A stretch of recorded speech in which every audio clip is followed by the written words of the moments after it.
El pont de fusta de Clontarf, o Wooden Bridge en anglès, situat a la banda nord de la badia de Dublín, és una estructura modesta però carregada d'història i de significat local. Conegut també com a Bull Bridge, aquest pont connecta el barri de Clontarf amb la North Bull Wall i la Bull Island, una zona natural emblemàtica de la ciutat.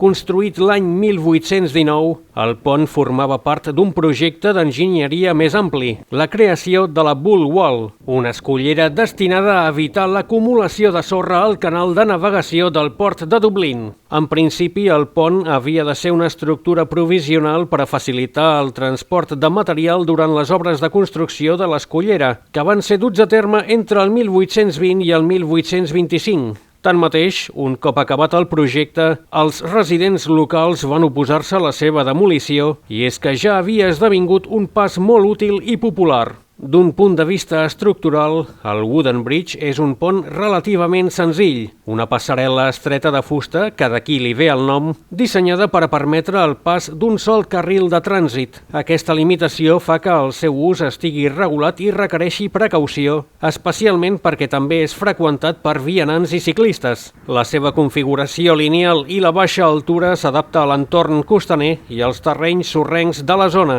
Pel que fa al seu funcionament operatiu, el pont actua com una via d'accés controlada entre la ciutat i Bull Island. El trànsit és limitat i sovint regulat per senyals o semàfors en hores de gran afluència, especialment durant els caps de setmana o en dies assolellats, quan la platja de Dollymount atrau nombrosos visitants. Aquesta combinació d'ús vehicular i recreatiu el converteix en un element híbrid entre infraestructura funcional i espai públic. A més de la seva funció pràctica, el Wooden Bridge té un fort valor paisatgístic i cultural. Situat en un punt on la ciutat es troba amb la mar, ofereix vistes àmplies sobre la badia de Dublín i serveix com a punt d'inici per a passejades al llarg de la Bull Wall o cap a la platja. De fet, la seva ubicació el converteix en una porta d'entrada a un entorn natural únic, amb dunes, aus marines i zones humides protegides. En resum, el pont de fusta de Clontarf és molt més que un simple pont. És una peça d'enginyeria històrica que ha evolucionat, passant de ser una estructura temporal a un element icònic del paisatge de Dublín. La seva persistència al llarg de més de 2 segles reflecteix tant la seva utilitat com l'efecte que li té la comunitat local.